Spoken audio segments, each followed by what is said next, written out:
La BCE est en pleine panique. Et pourquoi est-ce qu'elle panique? Parce qu'on a fait un sondage pour savoir ce que les salariés de la BCE, les banquiers centraux, pensaient de Christine Lagarde. Eh bien, ils ont une réponse relativement claire. Elle est nulle.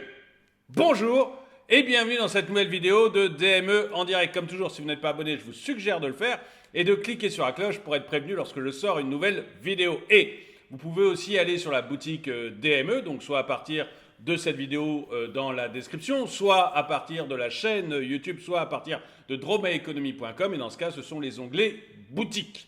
Et là, vous trouverez des sweatshirts à capuche comme celui-ci, des sweats différents, des polos, des t-shirts, des casquettes, des mugs comme celui que j'utilise, et des stickers, des magnets, bref, plein de produits dont j'ai d'excellents retours, donc je suis très fier de les proposer, et je les propose vraiment avec fierté, on peut dire avec fierté.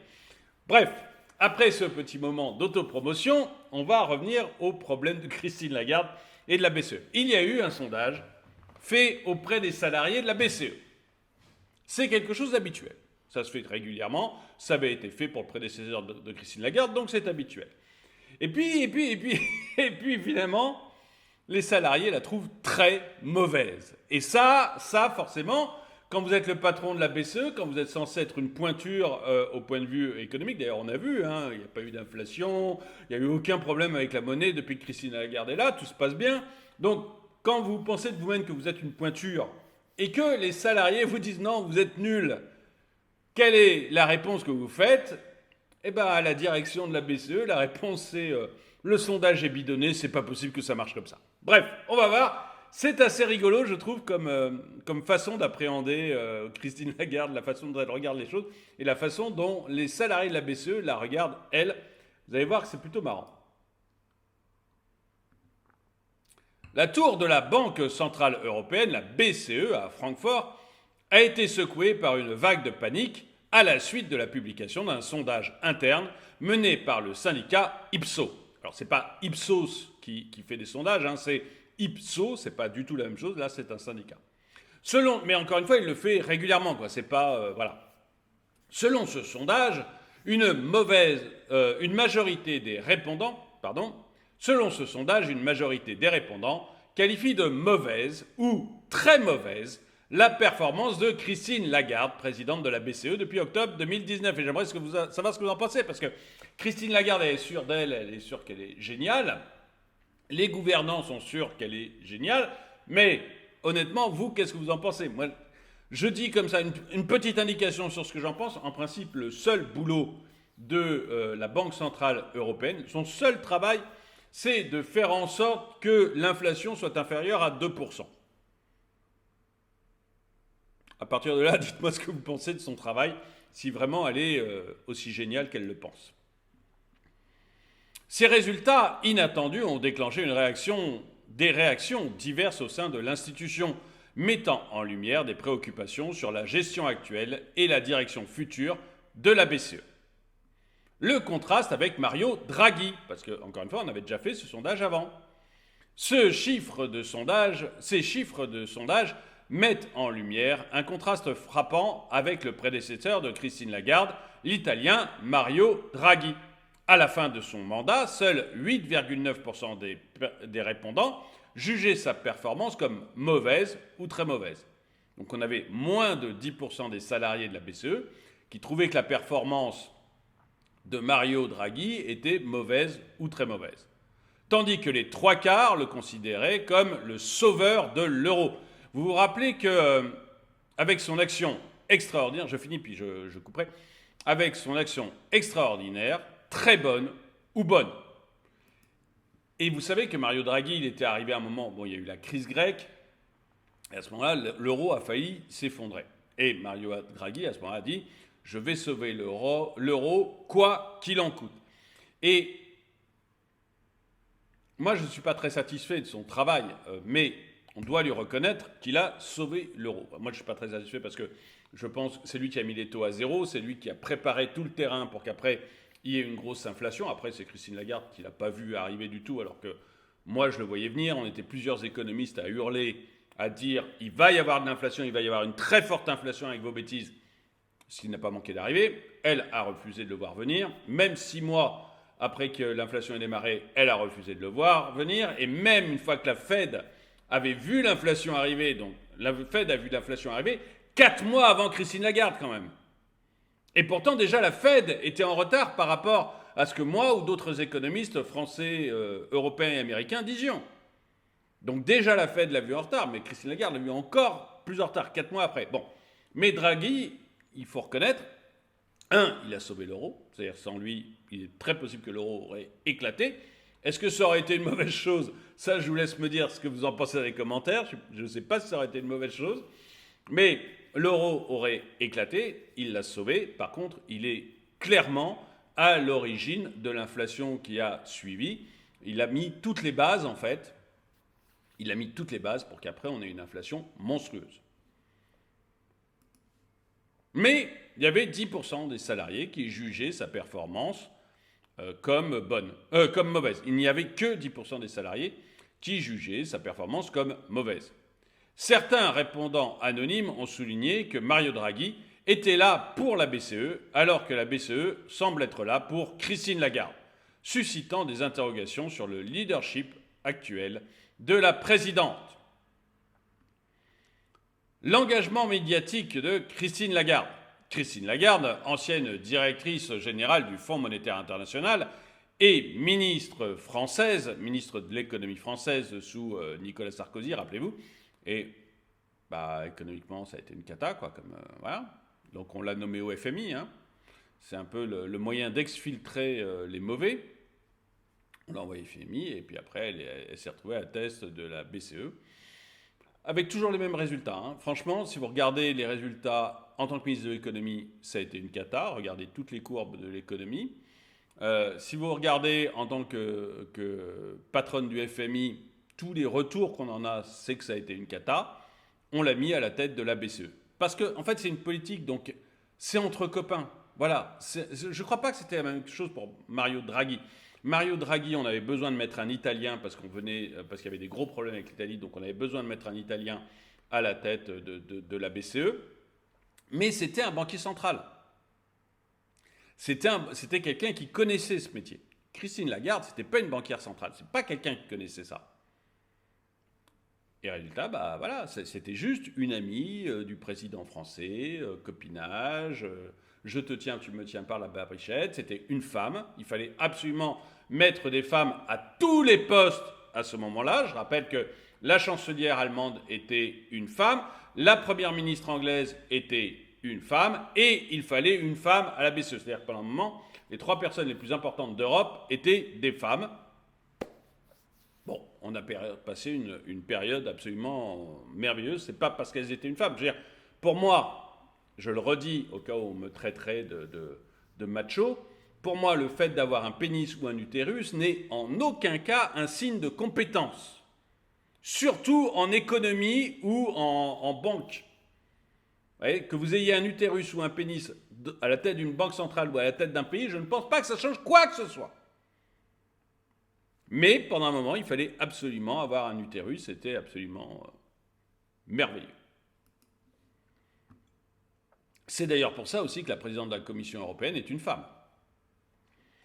Christine Lagarde, et d'ailleurs vous voyez à quel point ça marche bien, elle est nettement meilleure que son prédécesseur. Il n'y a pas Ursula, c'est quand même le modèle XXL du génie de la politique, il n'y a pas à dire. Tout le monde l'aime. Tous les Européens sont amoureux d'Ursula. Et elle a sauvé l'Europe à de multiples reprises. Regardez comme l'Europe va bien. Donc, encore une fois, c'est pas parce que c'est une femme, on a nommé des gens moyennement, voire pas compétents du tout à ces postes-là, parce qu'ils étaient des femmes, ou elles étaient des femmes. Moi, ce que je dis, c'est nommer des gens compétents, qu'ils aient un pénis ou un utérus, je m'en fous, mais mettez des gens compétents. Dites-moi ce que vous en pensez dans les commentaires. Christine Lagarde, ancienne directrice donc générale du Fonds monétaire international et ministre de l'économie française, est connue pour son engagement médiatique et sa volonté de démocratiser les messages de la BCE auprès de la population européenne. Cependant, les résultats du sondage suggèrent que cette visibilité ne se traduit pas nécessairement comme une évaluation positive de sa performance.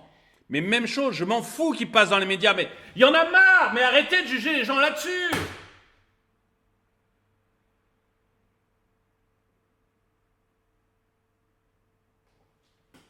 Je suis un bon youtubeur, ça fait pas de moi un ministre des armées performant. Cyprien serait certainement nul à la tête de la BCE. On va pas nommer Squeezie patron de la Commission européenne. On s'en fout qu'il passe à la télé. Arrêtez vos bêtises. C'est pas sur ça qu'on les juge. Là, on juge Madame Lagarde sur le fait qu'on a eu une inflation monstrueuse en Europe, que c'était parfaitement évitable, qu'elle a laissé les dettes publiques, notamment la dette française, exploser en fournissant des billets à taux zéro. Des billets, mais c'est limite de la fausse monnaie ce qu'elle a fait.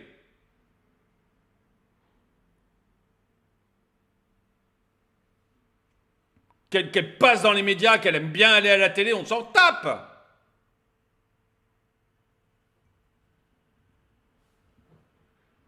Certains répondants critiquent le fait que la BCE semble être davantage au service de Lagarde que l'inverse. Les doutes sur la capacité de la BCE à atteindre ses objectifs. Au cœur des préoccupations exprimées par les répondants se trouve un scepticisme quant à la capacité de la BCE à ramener l'inflation à son objectif de 2%. Déjà, elle n'aurait pas dû laisser passer au-dessus des 2%. C'est nul. Et, encore une fois, je ne le dis pas après, je disais avant que l'inflation arrive ce qui allait se passer. Et moi, je suis tout seul dans mon appart. Mes enfants me filent un coup de main, mais vous voyez que c'est quand même pas lourd. Elle a des plateaux entiers remplis d'économistes. Des dizaines de mecs avec des ordinateurs les plus performants de la planète, avec les infos les plus neuves de la planète, avec tous les chiffres voulus.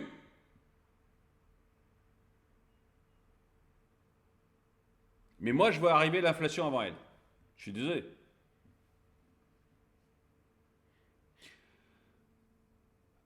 Et elle n'aurait jamais dû laisser passer l'inflation au-dessus de 2%. Voilà, c'est son seul boulot, c'est le seul travail de Christine Lagarde. Au lieu de ça, elle s'occupe du financement vert qui n'est pas dans son mandat. La BCE pénalise les banques qui prêtent de l'argent à des entreprises jugées non vertes. C'est pas dans son mandat. Elle le reconnaît, elle dit elle-même non, c'est pas dans mon mandat, je le sais, mais je m'en fous. Par contre, si elle est dans son mandat, ne pas laisser l'inflation au-dessus de 2%, ça, elle ne sait pas le faire. C'est pas le type même de l'idéologue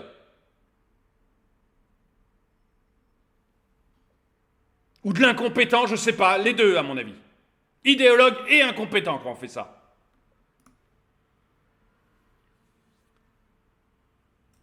Alors que Lagarde et les membres du Conseil des gouverneurs martèlent leur détermination à atteindre cet objectif d'ici 2025, plus de la moitié des personnes interrogées doutent de la faisabilité de cette ambition. Vous, qu'est-ce que vous en pensez? Tiens, sondage rapide, mettez-moi dans les commentaires. Est-ce que vous pensez que Christine Lagarde va réussir à amener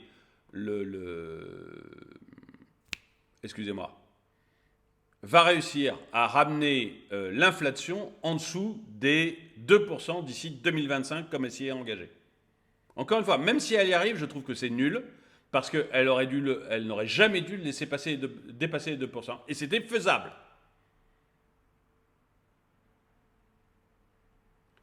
Mais vous voyez que plus de la moitié des salariés ne pensent pas qu'elle arrivera à baisser en dessous des 2% d'ici 2025.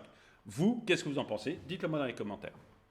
Ces inquiétudes pourraient potentiellement influencer les décisions lors de la prochaine conférence de presse de la présidente, où elle devrait aborder les attentes concernant une éventuelle baisse des taux.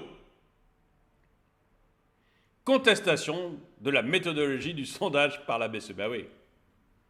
Christine Lagarde est acculée, ses salariés ne lui font pas confiance, ses salariés nous disent, grosso modo, plus de la moitié des salariés de la BCE nous disent ce qu'ils racontent, c'est pipeau, c'est n'importe quoi, ils n'y arriveront jamais.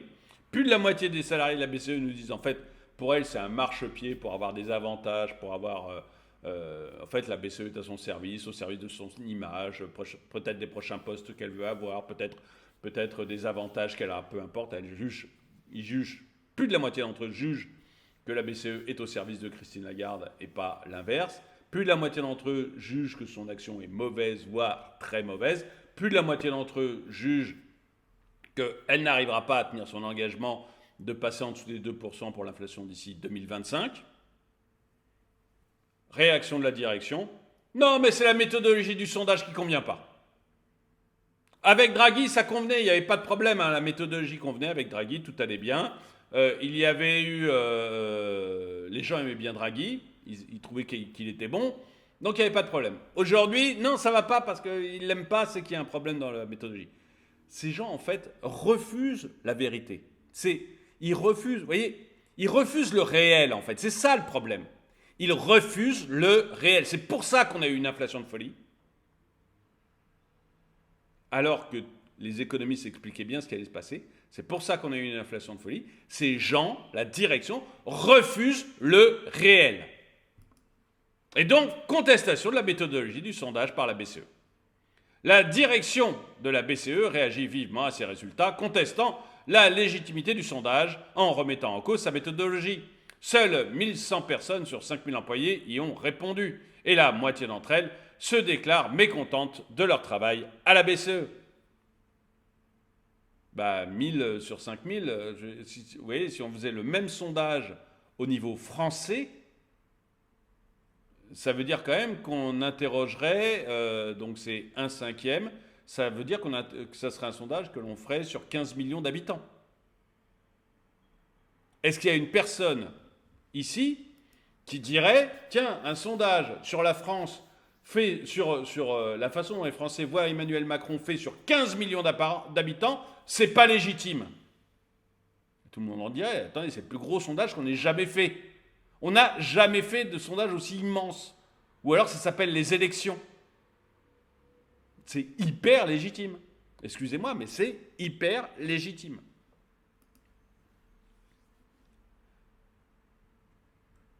La BCE estime, sur la base de ses propres études, que 8 employés... Ah là, non, excusez-moi, je rigole, mais sur la base de ses propres études, c'est-à-dire Christine Lagarde, elle n'est pas contente du résultat que donnent ses salariés, le sondage fait auprès de ses salariés, donc elle fait son propre sondage. C'est balèze quand même, non? Il y a un sondage auprès de vos salariés, ils disent que vous êtes nuls, ça ne vous plaît pas forcément, donc vous dites non mais, leur méthodologie n'est pas bonne, je vais faire mon sondage à moi, et là, comme par miracle, 8 employés sur 10 sont fiers. Ils trouvent que c'est génial. 8 sur 10. Mais ces gens sont incroyables. Un porte-parole de la BCE souligne également que le sondage évoque des sujets relevant du directoire et du conseil des gouverneurs et non de la seule présidente. Je trouve ça merveilleux. Alors là, voilà. Le sondage ne nous plaît pas. Vous voyez, Emmanuel Macron n'est pas content du résultat des élections, puisque 15 millions de personnes qui votent si on rappelle à la taille de la France, c'est 15 millions de personnes qui votent, donc c'est une élection. Donc Emmanuel Macron n'est pas content du résultat des élections. Du coup, il décide d'organiser lui-même les propres élections faites et contrôlées par son équipe à lui, qui lui donne l'avantage et le fait de gagner à 80%. Il trouve que c'est beaucoup plus légitime, beaucoup mieux, beaucoup plus beau. On va garder le sondage d'Emmanuel Macron qui lui permet d'être élu avec 80% des voix. Non mais c'est limite de la République bananière, là, machin là. Je suis, mais de le lire, ça me fait marrer, quoi. Je trouve ça incroyable. Incroyable. Cette dispute survient dans un contexte de grogne sociale au sein des syndicats de la BCE. Les représentants du personnel ont vivement critiqué la politique salariale de l'institution en menaçant même de faire grève. La proposition d'augmentation générale de 4,6% à la fin de 2023, basée sur un indice aligné sur les rémunérations dans des institutions internationales comparables, n'a pas réussi à apaiser les tensions. Les critiques sur le plan salarial se mêlent aussi aux préoccupations plus larges exprimées dans le sondage. Conclusion. La publication du sondage interne à la BCE met en lumière des tensions croissantes au sein de l'institution, soulignant les critiques envers la performance de Christine Lagarde et suscitant des interrogations sur la direction actuelle de la BCE. Les résultats du sondage, bien que contestés par la BCE, soulèvent des questions importantes sur la légitimité du leadership de Lagarde et la capacité de l'institution à atteindre ses objectifs économiques. La résolution de ces problèmes potentiels nécessitera probablement un dialogue ouvert et constructif entre la direction de la BCE, le personnel et les parties prenantes externes. Et j'aimerais bien savoir ce que vous en pensez. Est-ce que vous trouvez, on va faire le même sondage, on va faire même question que ce qu'on a posé aux salariés de la BCE qui la trouvent nulle. Comment trouvez-vous, comment jugez-vous la performance de Christine Lagarde à la tête de la BCE? Dites-le moi dans les commentaires. En tout cas, merci d'avoir regardé cette vidéo. Mettez-lui un pouce vers le haut, commentez-la, partagez-la. Merci à tous ceux qui soutiennent la chaîne. Et moi, je vous dis à très bientôt.